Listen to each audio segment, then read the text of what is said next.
오늘 이야기할 인물은 신라를 망하게 한 사람으로 손에 꼽히는 인물입니다. 이 인물은 신라의 왕이었는데요. 그가 왕위에 있으면서 수많은 반란과 농민봉기가 일어났고 도적이 들끓었으며 신라가 갈기갈기 찢어져 버렸기 때문에 그런 평가를 받고 있는 것이죠. 한 나라를 망친 최악의 평가를 받고 있는 이 인물은 바로 진성여 왕입니다. 하지만 진성여 왕이 더 유명한 이유는 바로 삼국사기와 삼국유사 두 군데 다 기록되어 있는 그녀의 은밀하고 문란한 사생활 때문이죠. 어쨌든 당시 신라는 이미 골물대로 골마 있었던 상태라 신라가 망한 모든 책임이 진성여 왕에게 있다고 볼 수는 없는데요. 그래서인지 그동안 망조에 뒤덮인 신라의 문제들이 진성여 왕 때 본물 터지듯 터져나온 것이라고 보는 시각이 더 많긴 하죠. 그렇지만 그녀는 왕으로서 무너져가는 신라를 개혁하기엔 모자람이 많았는데요. 진성여 왕은 대체 어떤 왕이었을까요? 그녀의 아버지인 경문왕이 왕이었던 시절 신라에서는 이미 많은 반란이 일어나고 있었죠. 심지어 874년엔 경문왕이 있던 궁궐까지 반군이 침범하기도 했을 정도였습니다. 거기다가 매년 자연재해나 천재지변이 지속적으로 일어나고 있었고 그 뒤를 이은 왕인 헌강왕과 정강왕 때도 수많은 반란이 일어나고 백성들은 삶에 지쳐 도적이 되는 등 신라는 혼란에 혼란을 거듭하고 있었으며 이때부터 이미 멸망의 길을 걷고 있었던 것이죠. 그러나 신라의 귀족들은 정신 못 차리고 여전히 사치스럽고 방탕한 삶을 이어나갔습니다. 백성들의 고통은 늘 연회와 잔치에 절어있는 그들의 눈에 들어올 리가 없었죠. 백성들은 계속해서 굶어 죽어가는데 귀족들은 재산과 권력을 차지하기 위해 무자비하게 무력을 사용했던 그런 시기였습니다. 그런 시기에 정강왕은 과거의 선덕여왕과 진덕여왕이 위기에 빠져있던 신라를 구해낸 기억을 떠올렸고 이에 총명했던 여동생인 김만을 다음 후계자로 점찍었던 것이죠. 그렇게 왕이 된 지 2년 만에 병에 걸려 사경을 헤매던 정강왕은 여동생 만이 총명하니 선덕여왕과 진덕여왕처럼 잘해낼 것이다 라는 유언을 남기고 세상을 떠나게 되었습니다. 그렇게 김만이 신라의 51대 왕으로 즉위했는데 그녀가 바로 진성여왕이죠. 진성여왕의 외모는 장보와 같이 골격이 다부지고 컸다고 하는데요. 정강왕은 죽기 전 신라의 위기를 타개하기 위한 승부수로 진성여왕을 선택했던 것이었죠. 진성여왕은 왕위에 오르자마자 전국의 죄수들을 사면하고 모든 주화군에 1년 동안의 조세를 면제해주기도 했는데요. 이는 바로 선덕여왕이 즉위하고 한 행동과 같았죠. 그러나 문제는 선덕여왕 때에는 1년 동안 세금 면제를 해주어도 미리 쌓아두었던 돈이 많았기 때문에 별 문제가 없었는데 진성여왕이 세금 면제를 해주었을 때 신라의 국고는 이미 텅텅 비어 있었던 것이죠. 말 그대로 돈도 없으면서 이런 어처구니 없는 짓을 해버린 것이었습니다. 더 웃긴 사실은 불과 2년 후에 재정난에 부딪히자 백성들에게 세금 내라며 독촉을 하기까지 했다는 것이죠. 거기다가 진성여왕이 즉위하고 나서 그녀의 유모였던 부호부인과 삼촌이었던 상대등 김이용이 정권을 잡아 권력을 휘둘렀는데요. 김이용과 부호부인은 부부 사이였습니다.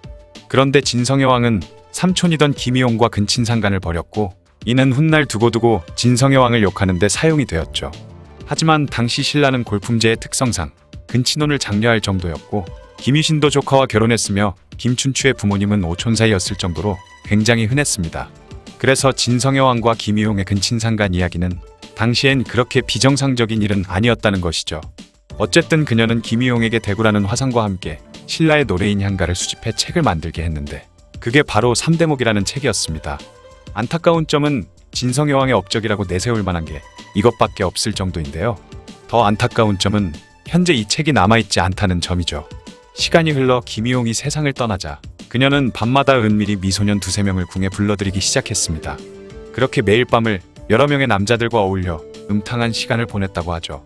그리고 함께 밤을 지샌 남자들에게 중요한 직책을 줘 나라의 정사를 맡겨버렸고 진성여왕의 총애를 등에 업고 아나무인이 되어버린 미소년들은 사람들에게 뇌물을 강요하며 강력한 권력을 휘두르기 시작했습니다. 그로 인해 나라의 기강이 흔들리고 온 조정은 극도로 문란해졌죠. 그러자 여기저기에 진성여왕을 비방하는 방을 붙여놓는 사건이 발생했는데요. 극대노한 진성여왕은 방을 붙인 자를 당장 잡아들이라 명했지만 잡지 못했죠. 그러던 어느 날 한 신하가 진성여왕에게 방을 쓴 자는 분명히 지식인이지만 뜻을 펴지 못한 자의 소행인 것 같습니다. 그는 왠지 대하주에 숨어 사는 왕거인이 아닌가 싶습니다. 라고 하는 것이었죠. 이에 진성여왕은 즉시 왕거인을 잡아들였고 옥에 가두어 버렸습니다. 그런데 그날 저녁 왕거인은 억울함에 실을 한 수지였는데 갑자기 마른 하늘에 구름과 안개가 끼더니 천둥번개가 치며 우박이 쏟아져 내리자 겁을 먹은 진성여왕은 얼른 그를 풀어주었죠. 이듬해인 889년에는 또 사고가 터지고 마는데요. 여러 주와 군에서 세금을 내지 않아 국고가 텅텅 비게 된 것입니다. 그러자 진성여 왕은 관리를 각지로 파견해 세금을 걷도록 독촉을 했죠. 2년 전에 세금 면제해줄 때는 언제고 이제는 세금 내라고 난리를 친 것입니다. 그러지 않아도 먹고 살기 힘들던 백성들을 점점 더 궁지로 몰아넣자 백성들은 산으로 도망가 도적이 되기도 했고 봉기를 일으키기도 했죠. 이때쯤 사벌주에서 원종과 애노의 난이 일어나는데요.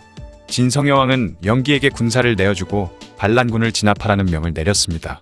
이에 영기는 군을 이끌고 반란군 토벌을 위해 진군했는데 막상 도착해서 보니 반란군의 규모가 너무 커서 영기는 겁을 먹고 더 이상 진군을 하지 못하는 것이었죠.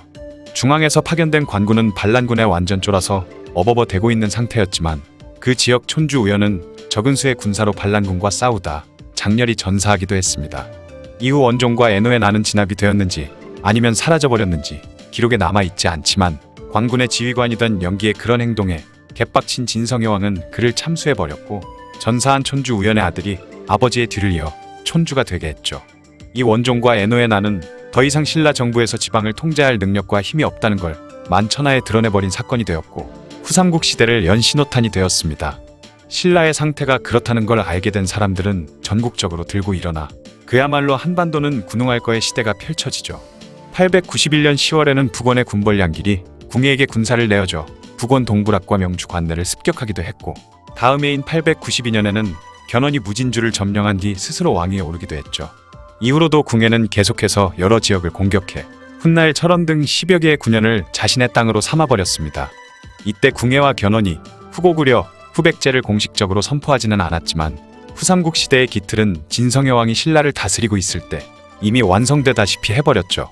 하지만 진성여 왕의 무능함은 이 상황을 타개하기엔 역부족이었습니다. 이미 국력도 쇠했고 민심도 흉흉했기 때문에 신라 정부의 영향력은 경주 인근까지밖에 끼치질 못했으며 나라는 손쓸 틈 없이 서서히 무너지고 있었죠. 894년에 최치원이 시무 10조를 올리자 진성여 왕도 개혁이 필요하다 생각했는지 그것을 받아들이고 최치원을 아찬으로 삼았는데요. 하지만 이 개혁은 진골 귀족의 반대로 시행조차 되지 않았고 실패로 돌아가 버렸습니다. 또한 신라 정부의 영향력은 이미 지방에는 미치지 못했고 경주 근처에만 영향력을 끼치고 있었는데 896년에는 붉은 바지로 옷을 통일한 적고적이라는 도적들이 경주 서쪽까지 약탈할 정도로 경주의 치안마저 엉망이었죠. 하지만 진성여 왕은 아무것도 하지 못하고 손 놓고 있다가 결국 왕위에 오른 지 11년이 된 해인 897년 6월 자신이 부덕해서 나라가 이렇게 됐다고 하며 스스로 왕위에서 물러나는데요. 큰오빠였던 헌강왕의 서자인 요에게 왕위를 물려주고 북궁으로 거처를 옮긴 후 그곳에서 조용히 살다가 6개월 후인 12월에 갑자기 세상을 떠나고 말았죠. 진성여 왕의 사망할 당시 나이가 29살에서 33살 사이로 추정된다고 하는데 그렇게 굉장히 젊은 나이로 사망을 한 것입니다. 그녀는 신라 역사상 유례 없이 왕위에서 스스로 물러난 데다가 갑작스럽게 요절한 걸 봐선 반란이 있었다는 설도 있고 오랜 기간에 걸친 근친혼으로 신라 왕실에 있던 유전병이 발병했을 수도 있다는 설도 있습니다. 그리고 그녀의 장래에 대한 건 삼국유사와 삼국사기의 내용이 다른데요. 삼국사기에는 황산에서 장사를 지냈다고 되어 있고 삼국유사에는 화장한 뒤에 뼈가루를 서회 또는 미왕산에 뿌렸다고 되어 있죠. 신라가 망한 건 모두 진성여 왕 탓이다라고는 말할 수 없지만 그녀가 왕위에 오르고 난 뒤 이룬 업적은 거의 없다시피 하다 보니 그녀의 탓도 전혀 없는 건 아니겠네요. 확실한 건 당시 곳곳에서는 반란과 농민봉기가 일어나고 나라 상황이 너무나도 혼란스러웠던 점인데 이런 모든 상황을 수습할 만한 역량이 진성여 왕에겐 없었다는 게 그녀가 신라를 망하게 한 인물이라는 평가를 모두 떠안아야 했던 이유가 될 것 같습니다. 이미 망국의 길로 접어든 신라에 등을 떠밀었던 여인 진성여 왕에 대한 이야기였습니다. 영상을 봐주셔서 감사합니다. 더 재미있고 유익한 영상으로 다시 찾아뵙겠습니다. 구독과 좋아요 꾹 눌러주시고 댓글도 부탁드려요.